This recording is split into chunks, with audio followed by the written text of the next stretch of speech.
Good morning friends, હું અજય ત્રિવેદી અને આજે આપણે ધોરણ 10 વિષય વિજ્ઞાનમાં ગાલા એસાઇનમેન્ટ નું પેપર નંબર 4 નો વિભાગ એ સોલ્યુશન કરી રહ્યા છીએ.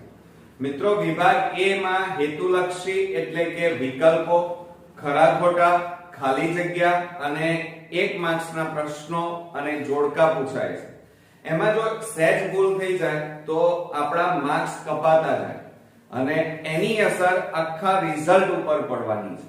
પણ એવું નથી કરવાનું મિત્રો, અને એટલા માટે જ આપણે ગાલા એસાઇનમેન્ટના 6 પેપરના વિભાગ એ ના ટૂંકા એટલે કે જે હેતુલક્ષી પ્રશ્નો છે એની સમજૂતી સાથેના વિડિયો હું બનાવી રહ્યો છું. આ પહેલા આપણે પેપર 6 અને પેપર 5 ના વિડિયો તમે જોયા હશે, અને ન જોયા હોય તો જોઈ લેજો, જેથી કરીને આમાંથી કોઈ પણ પ્રશ્નો પૂછાય તો તમે ગોખ્યા વગર સમજીને લખી શકો. મિત્રો, ગોખીને લખશો અથવા તમે કોઈ પણ પ્રશ્નો ગોખી મારશો તો એમાં તમને હેતુલક્ષી પ્રશ્નોમાં બહુ તકલીફ પડશે. એટલે પ્રશ્નો ક્યારેય ગોખવા નહીં, પ્રશ્નોને સમજવા. બરોબર મિત્રો? તો આજે આપણે જોઈશું પેપર 4 એમાં વિભાગ એ, અને એની અંદર આપણે નીચે આપેલા વિકલ્પોમાંથી સાચો વિકલ્પ પસંદ કરવાનો છે. હવે એમાં પહેલું આપ્યું છે સોડિયમ ની પાણી સાથેની પ્રક્રિયાથી કયો વાયુ ઉત્પન્ન થાય છે.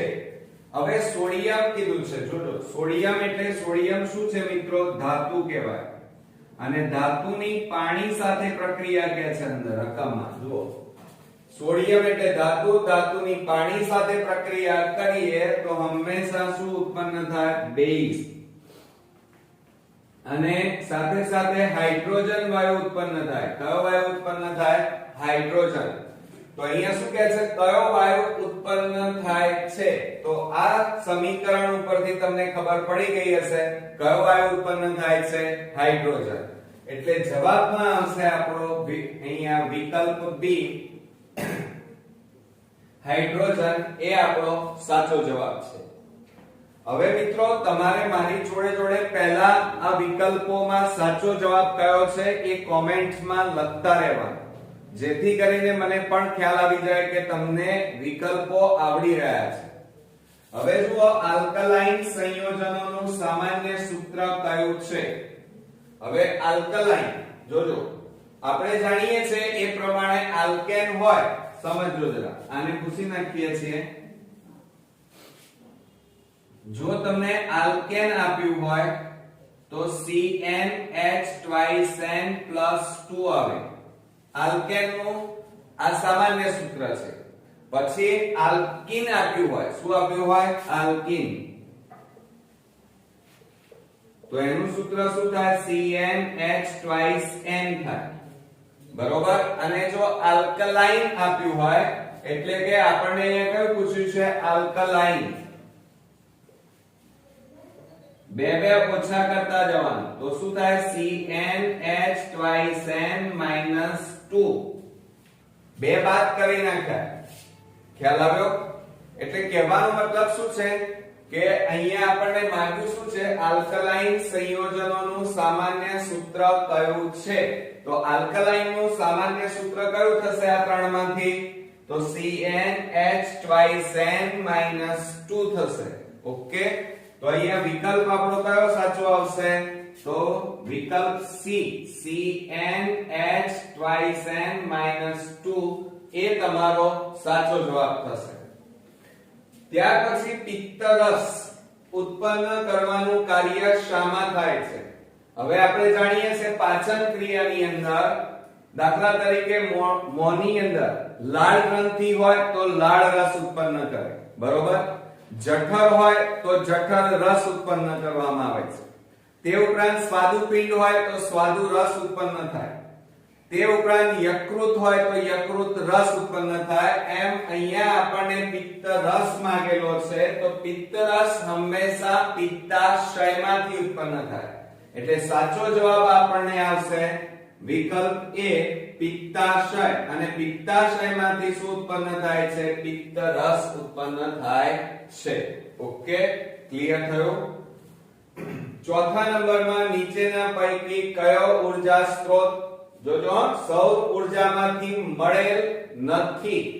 અહીંયા નથી શબ્દ વપરાયો છે, એટલે કે અહીંયા જે ચાર વિકલ્પ આપ્યા છે એમાં કયો ઉર્જા સ્ત્રોત સૂર્યની મદદથી તૈયાર થયો નથી?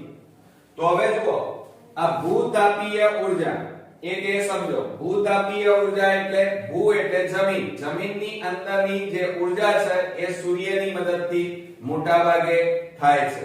બરોબર? એટલે કે ભૂતાપીય ઉર્જા માટે સૂર્ય જવાબદાર છે. પછી પવન ઉર્જા, તો પવન શેના કારણે તૈયાર થાય છે? તો સૂર્ય ઉર્જાના કારણે. એટલે એ પણ ના આવે, કારણ કે જુઓ આ પણ નહીં આવે, એક પવન ઉર્જા પણ ના આવે, કારણ કે પવન ઉર્જાની મદદમાં સૌર ઉર્જા હોય છે. એટલે કે સૌર ઉર્જાના કારણે પવન ફૂંકાય છે, સૌર ઉર્જાના કારણે જમીનમાં ગરમીનું પ્રમાણ વધે છે. બીજું, આ ઉપરાંત આપણે ન્યુક્લિયર ઉર્જાની વાત કરીએ તો ન્યુક્લિયર ઉર્જા પણ નહીં આવે. કેમ? તમને એમ થશે સર ન્યુક્લિયર ઉર્જામાં કેમ આવું? કારણ સૂર્યમાં જે ગરમી અને પ્રકાશ પ્રચંડ ઉત્પન્ન થાય છે એનું કારણ એ છે કે સૂર્યમાં ન્યુક્લિયર ક્રિયા થાય છે, ન્યુક્લિયર વિખંડન થાય છે. કેમ? કારણ કે ત્યાં ન્યુક્લિયર સંલયનની ક્રિયા થવાના કારણે જ આટલી બધી સૂર્યમાંથી ગરમી અને પ્રકાશ પ્રચંડ ઉત્પન્ન થાય છે. એટલા માટે ન્યુક્લિયર ઉર્જામાં પણ સૌર ઉર્જા સમાયેલી છે, એટલે એ પણ આવશે નહીં. તો બાકી શું રહ્યું? અશ્મિ બળતણ, એટલે વિકલ્પ સી એ આપણો સાચો જવાબ છે. કારણ કે અશ્મિ બળતણ બનવામાં સૂર્ય કોઈ ભાગ ભજવતો નથી. કેમ? કારણ કે વનસ્પતિઓ અને પ્રાણીઓ જમીનમાં દટાઈ જાય અને પછી હજારો કરોડો વર્ષોની રાસાયણિક ક્રિયાના કારણે એમાંથી અશ્મિ બળતણ બને છે. એમાં સૌર ઉર્જાનો કોઈ ભાગ હોતો નથી. એટલા માટે જો અહીંયા કઈ નીચેના પૈકી કયો ઉર્જા સ્ત્રોત સૌર ઉર્જામાંથી મળેલ નથી? તો એમાં જવાબ આવશે વિકલ્પ સી, અશ્મિ બળતણ. ઓકે, ક્લિયર થયું? હવે શું કહે છે? સમતલ અરીસાથી 20 સેન્ટીમીટર દૂર રહેલ વસ્તુ અને તેના પ્રતિબિંબ વચ્ચે કેટલું અંતર હોય? હવે 20 સેન્ટીમીટર કીધું છે. હવે જુઓ અહીંયા, બરોબર, દાખલા તરીકે આ અરીસો છે, બરોબર, અને આ બાજુ 20 સેન્ટીમીટર દૂર અહીંયા એક વસ્તુ મૂકી છે. આ શું મૂકી છે? વસ્તુ મૂકી છે. તો એનું પ્રતિબિંબ અરીસાની પાછળ મળે, પણ કેટલા સેન્ટીમીટર દૂર મળે? અહીંયા 20 સેન્ટીમીટર હોય તો આ બાજુ પણ કેટલા સેન્ટીમીટરે મળે? 20 સેન્ટીમીટરે મળે. આ શું મળ્યું? પ્રતિબિંબ. સમજો જરા, એમને એમ ગોખીને નહીં લખવાના, સમજીને કોઈ પણ પ્રશ્નના જવાબ આપવા.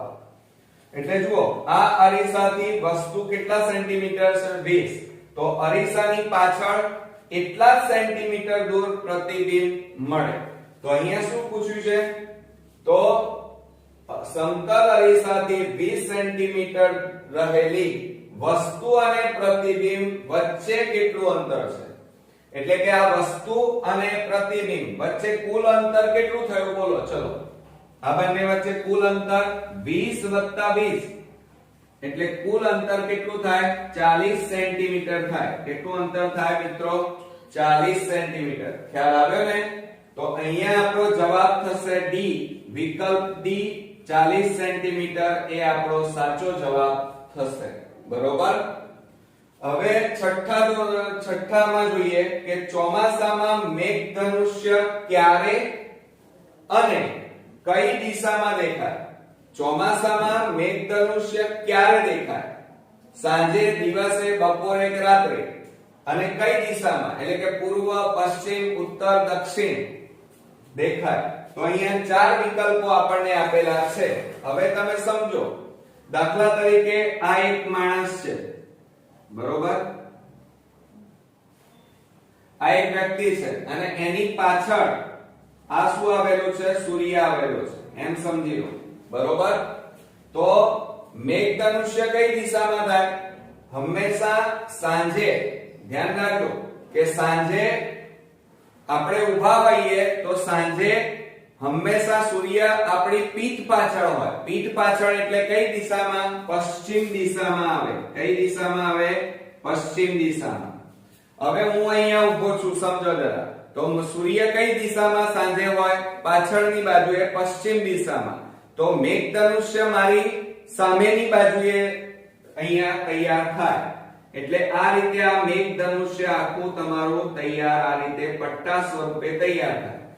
તો જુઓ, મારી પીઠ પાછળ કઈ દિશા છે? પશ્ચિમ. તો સામેની દિશા કઈ થાય? પૂર્વ દિશા થાય. કઈ દિશા થાય?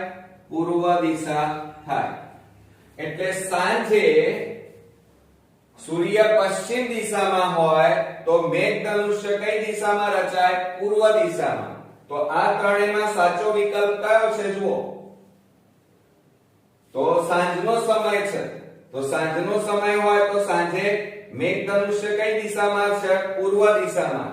તો અહીંયા પૂર્વમાં સાંજે મેઘધનુષ્ય, એટલે વિકલ્પ બી એ આપણો સાચો જવાબ છે.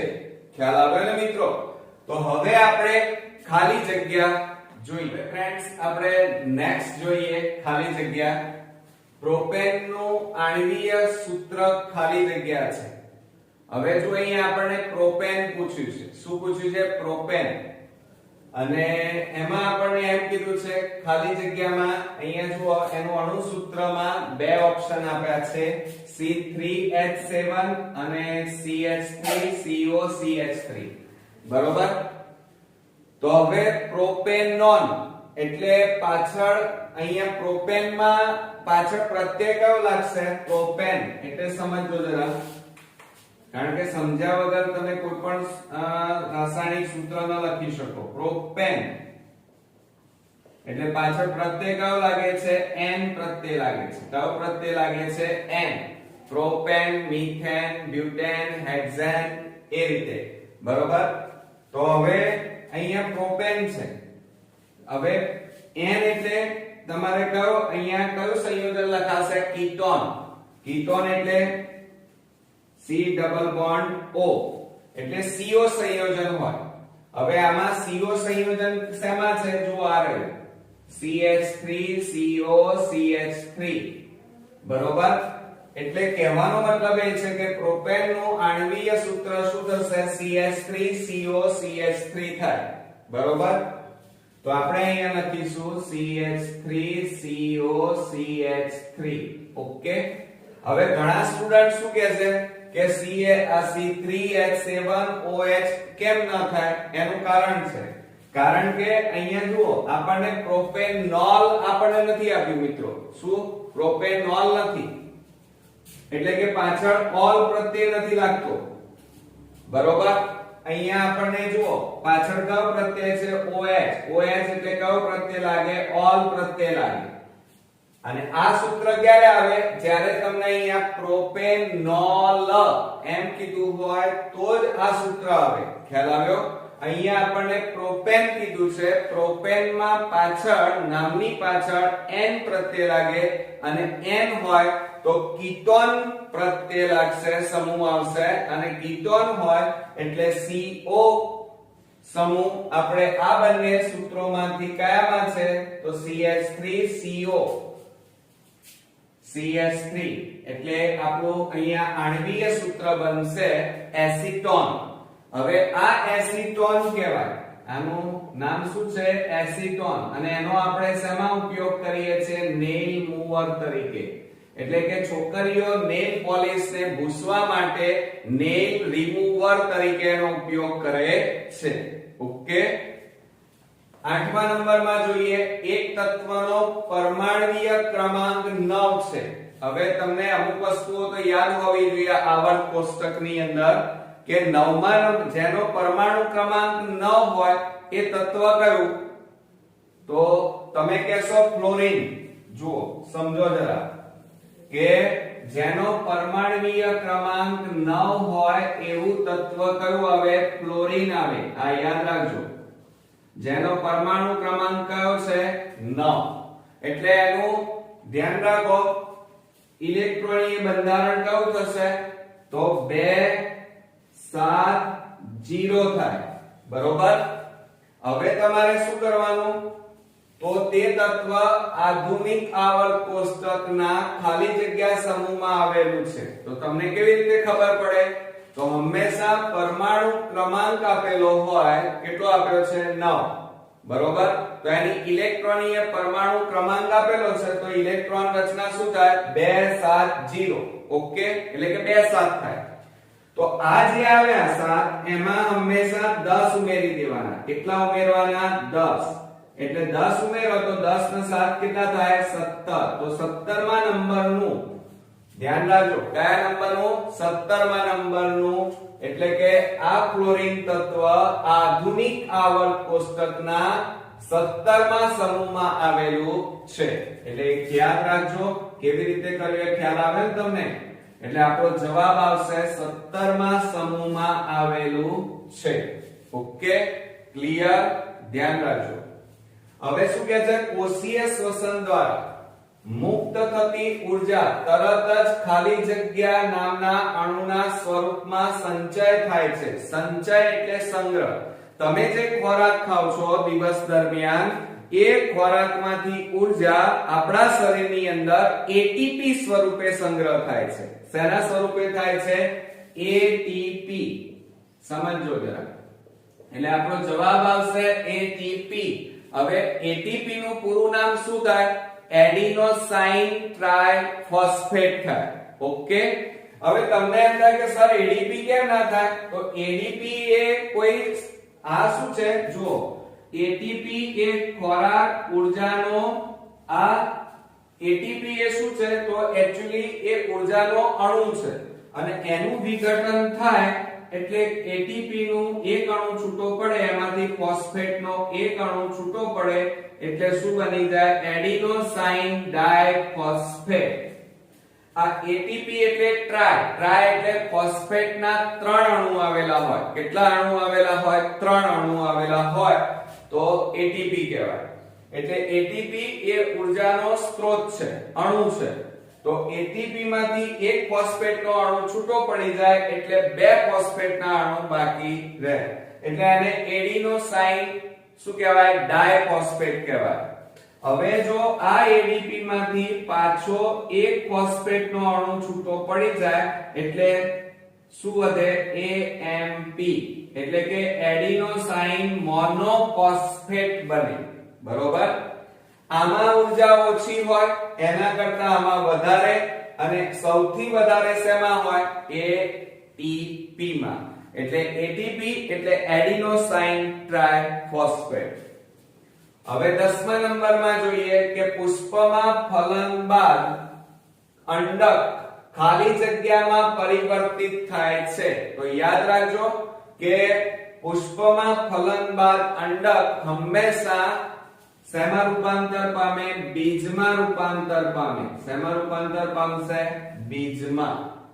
અને ત્યાર પછી બીજની આજુબાજુ જે એની મસલ્સ હોય, કોષો હોય, એ ભેગા થઈ અને ફળનું રૂપાંતર કરે છે. હવે 11મા નંબરમાં જોઈએ તો 10 સેન્ટીમીટર કેન્દ્ર લંબાઈ વાળા બહિર્ગોળ લેન્સની સામે મુખ્ય અક્ષ પર વસ્તુને લંબ રૂપે લેન્સથી 15 સેમી અંતરે મૂકીએ તો તેનું પ્રતિબિંબ ખાલી જગ્યા મળશે. હવે સમજો જરા. 10 સેમી કેન્દ્ર લંબાઈ વાળા બહિર્ગોળ લેન્સ છે. એટલે કે બહિર્ગોળ લેન્સની કેન્દ્ર લંબાઈ કેટલી આપેલી છે? 10 સેન્ટીમીટર. હવે લેન્સની સામે મુખ્ય અક્ષ પર વસ્તુને લંબ રૂપે 15 સેન્ટીમીટર દૂર મૂકેલી છે. કેટલી સેન્ટીમીટર દૂર મૂકેલી છે? 15 સેન્ટીમીટર. તો તેનું પ્રતિબિંબ ખાલી જગ્યા મળશે. તો હંમેશા યાદ રાખવાનું કે f1 કેન્દ્ર લંબાઈ f બરાબર કેટલી આપી છે? આપણને 10 સેન્ટીમીટર આપી છે. કેટલી આપી છે? 10 સેન્ટીમીટર. હવે શું કહે છે, બહિર્ગોળ લેન્સની સામે મુખ્ય અક્ષ પર વસ્તુને લંબ રૂપે 15 સેન્ટીમીટર દૂર મૂકી છે. કેટલા સેન્ટીમીટર? 15 સેન્ટીમીટર. એટલે અહીંયા લંબ રૂપે આપણને 15 સેન્ટીમીટર અંતરે મૂકીએ તો પ્રતિબિંબ ખાલી જગ્યા મળશે. તો અહીંયા જુઓ f1 બરાબર કેટલા થાય? આ f બરાબર કેન્દ્ર લંબાઈ જો 10 સેન્ટીમીટર હોય તો આ પણ કેટલા થાય? 10 સેન્ટીમીટર થાય. બરોબર? તો હંમેશા પ્રતિબિંબ છે એ એના કરતા ડબલ મળે. ડબલ એટલે આ f1 છે તો શું થઈ જાય? 2f2 થાય. કેટલા થાય? 2f2. એટલે કે 2f2 થી હંમેશા દૂર મળે. બરોબર? આ યાદ રાખજો કે 2f2 થી હંમેશા ક્યાં મળે? દૂર. બરોબર? ક્લિયર થયું ને? હવે જુઓ છેલ્લી ખાલી જગ્યા જોઈએ. કૃત્રિમ સેટેલાઇટમાં ઉર્જાના મુખ્ય સ્ત્રોત તરીકે ખાલી જગ્યાનો ઉપયોગ થાય છે. સમજો જરા. શું કહે છે? કૃત્રિમ સેટેલાઇટ એટલે કે માનવે બનાવેલા જે સેટેલાઇટ છે એ સેટેલાઇટમાં ઉર્જાનો મુખ્ય સ્ત્રોત તરીકે ખાલી જગ્યાનો ઉપયોગ થાય છે. સોલર કુકર કે સોલર સેલ. સોલર કુકર ક્યારે સેટેલાઇટમાં ના વપરાય, એ ઘરમાં રસોડામાં વપરાય. બરોબર? રાંધવા માટે સૌર ઉર્જાનો ઉપયોગ કરી અને રાંધવાની ક્રિયામાં એનો ઉપયોગ થાય છે. તો બાકી શું રહ્યું? Solar cell. એટલે અહીંયા આપણો જવાબ આવશે સોલર સેલની મદદથી સેટેલાઇટમાં ઉર્જામાં સૌર ઉર્જાનું વિદ્યુત ઉર્જામાં રૂપાંતર કરી શકાય છે. એટલે સેટેલાઇટમાં ઉર્જાના મુખ્ય સ્ત્રોત કયો? તો સોલર સેલ. ઓકે? એટલે એમાં સોલર સેલનો ઉપયોગ થાય છે. તો હવે આપણે આગળ નેક્સ્ટ ટોપિક જોઈએ. હવે ફ્રેન્ડ્સ આપણે ખરા ખોટા જોઈએ. 13મા નંબરમાં ડોબ્રેનરની એક ત્રિપુટીના સભ્યો. જો અહીંયા આપણને કેલ્શિયમ, સ્ટ્રોન્શિયમ અને બેરિયમ આપ્યા છે. કેલ્શિયમ એટલે શું થાય? Ca થાય. અને સ્ટ્રોન્શિયમ કીધું છે એટલે Sr થાય. અને બેરિયમ એટલે શું થશે? Ba.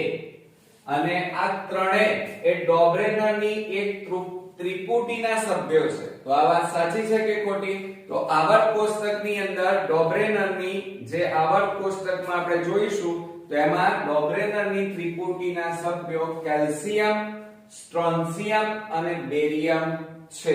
યાદ રાખજો ખાસ. તો આ વિધાન સાચું છે. ત્યાર પછી ડાયનાસોરની વાત કરીએ. હવે ડાયનાસોર એ રાક્ષસી યુગની અંદર એનો ઉત્પત્તિ થઈ હતી.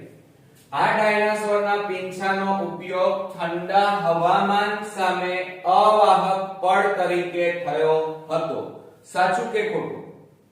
તો મિત્રો તમે બધા જાણો છો પક્ષી હોય ને એ પક્ષી કોઈ પણ ઠંડીની સામે રક્ષણ મેળવવા માટે એ પોતાના પીંછાનો ઉપયોગ કરે છે. તમે જોયું હશે કે ચોમાસામાં વરસાદ પડતો હોય પણ પક્ષી ભીંજાતું નથી, એટલે કે પલળતું નથી. કેમ? કારણ કે પક્ષીના જે પીંછા છે એ મીણયુક્ત હોય છે, એટલે કે પ્લાસ્ટિક જેવા હોય છે. એટલે એના ઉપર ગમે તેટલું પાણી રેડીએ પાણી નીકળી જાય.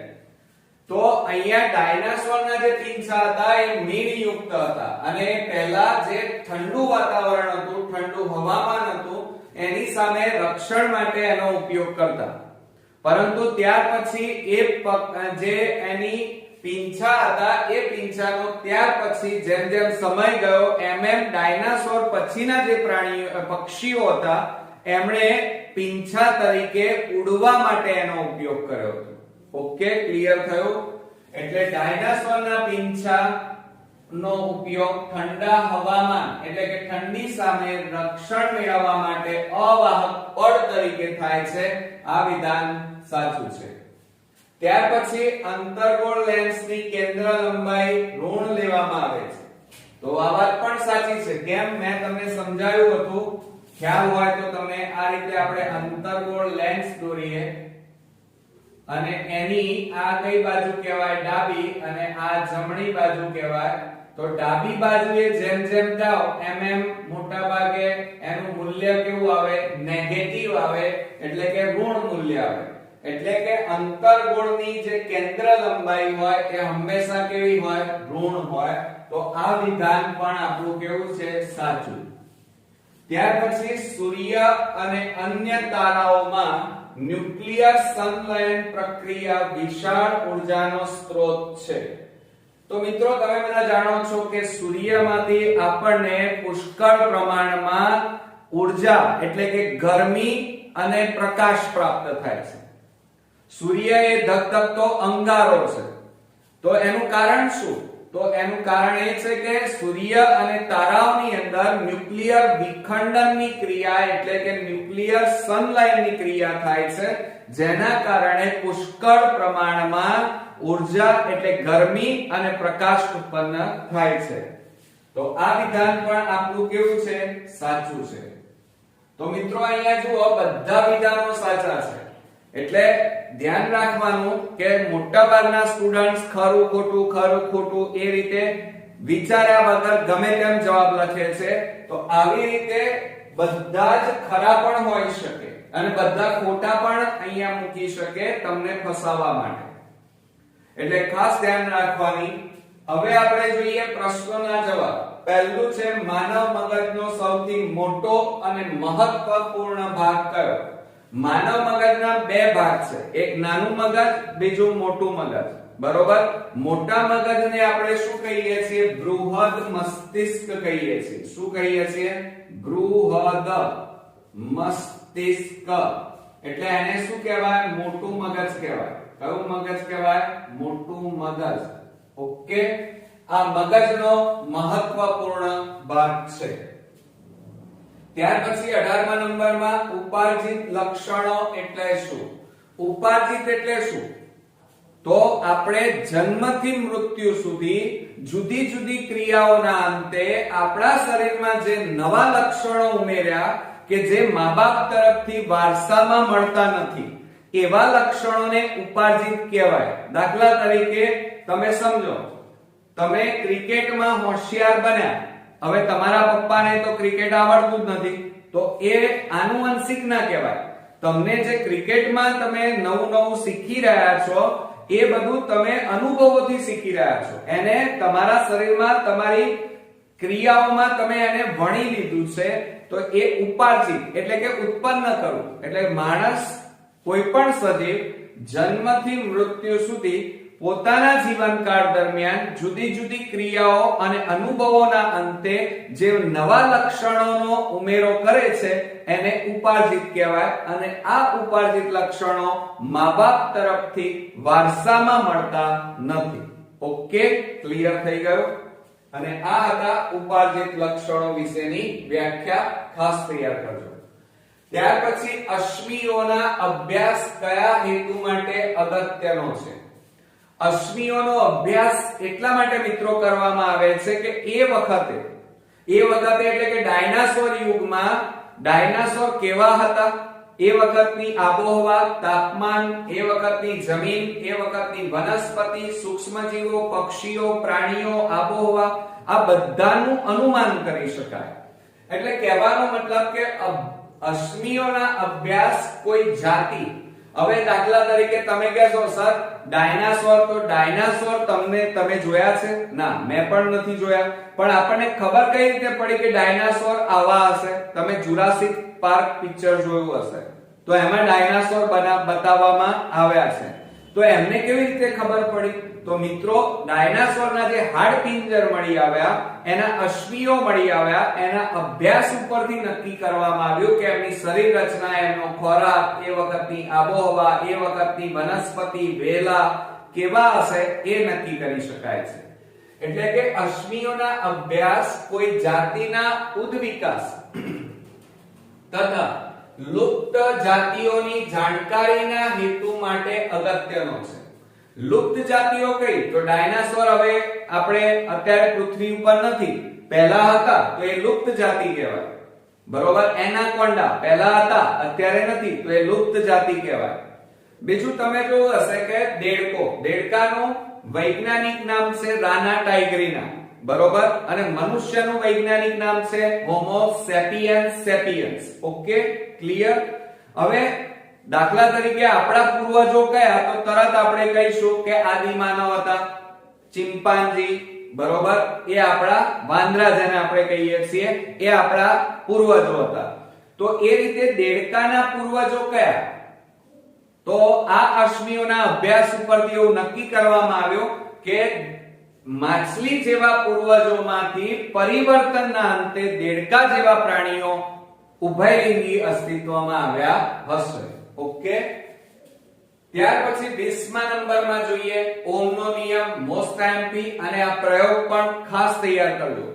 એની વ્યાખ્યા જુઓ. ઓહમના નિયમમાં અચળ તાપમાને કોઈ વાહકમાંથી પસાર થતો પ્રવાહ તે વાહકના બંને છેડે લાગુ પાડવામાં આવેલા વિદ્યુત સ્થિતિમાનના તફાવતના સમપ્રમાણમાં હોય છે. Okay, clear? એટલે I બરાબર V * R. ખ્યાલ આવી ગયો? તમને ખબર પડી? એટલે એનો મતલબ એ થાય કે I ચલે છે R અને ચલે છે કહેવાય. તો આ ચલે છે કાઢી નાખો તો અચળાંક શું લખાય? KR પણ લખાય, અથવા અચળાંકની જગ્યાએ આપણે V પણ લખી શકીએ. I બરાબર V * R પણ લખાય. ઓકે, હવે ત્યાર પછી બીજી વાત કરીએ. એટલે મોસ્ટ આઈએમપી છે, ઓહમનો નિયમ તમારે ખાસ તૈયાર કરવાનો છે. 21મા નંબરમાં સોલર સેલ પેનલ બનાવવા માટે ઉપયોગી બે ધાતુના નામ લખો.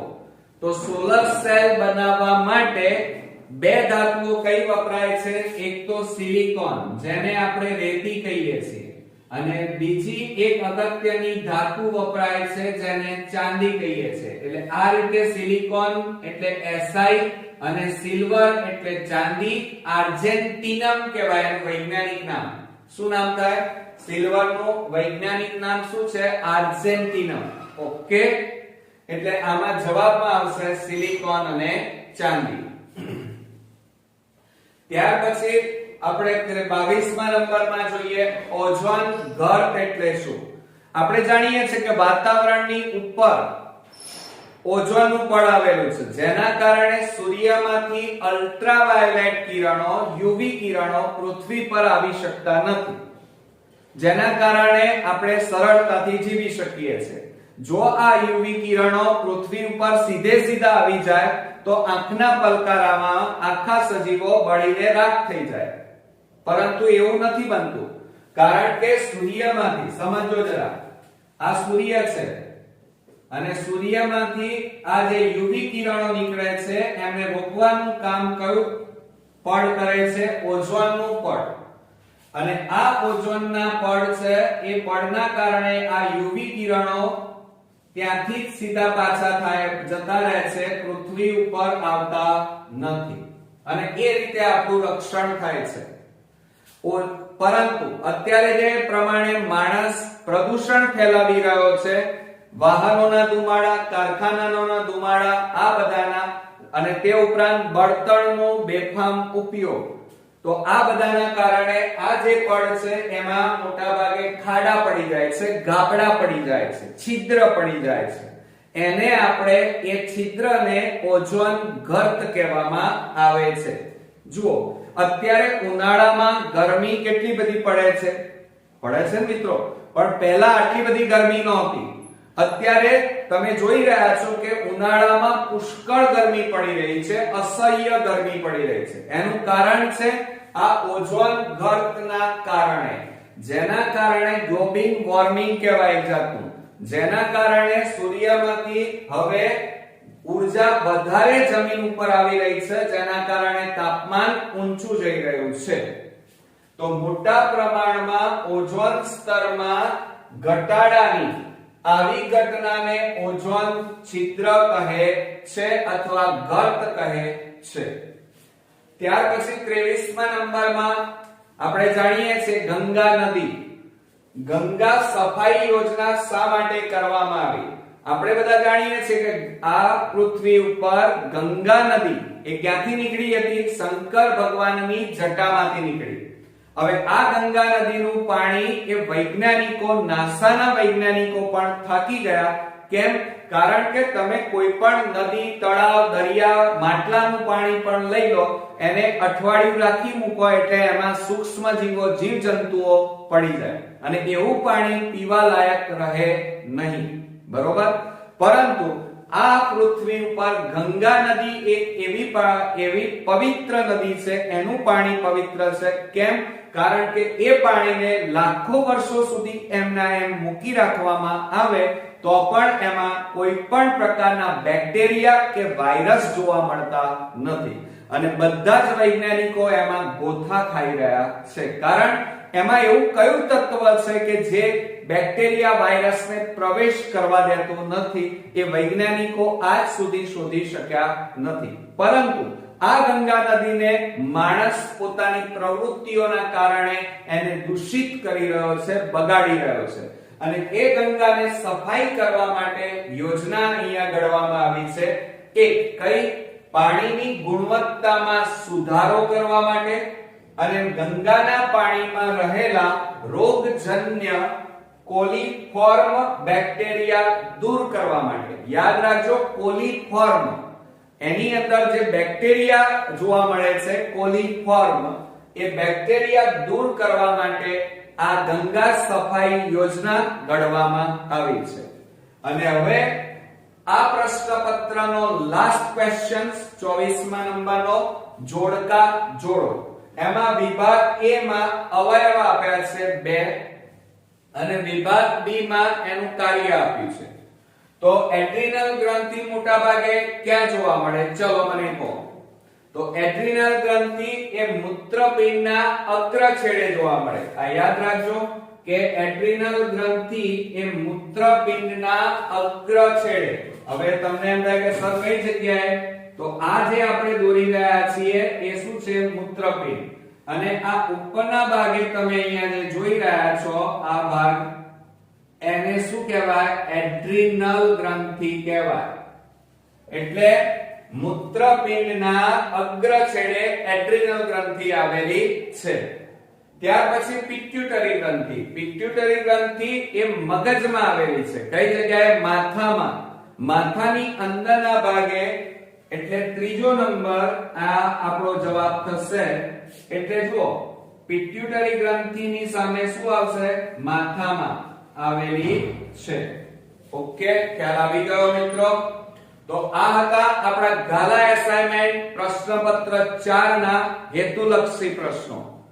મને હવે ચોક્કસ ખાતરી છે કે હવે આ પેપર તમારા માટે સરળ બન્યું હશે. કારણ કે આપણે પ્રશ્નપત્ર 6 અને પ્રશ્નપત્ર 5 જોયું, પણ પ્રશ્નપત્ર 4 ના 6 થી 7 ક્વેશ્ચન્સ એવા હતા કે જે આપણને થોડા ગૂંચવાડા ભરા હતા.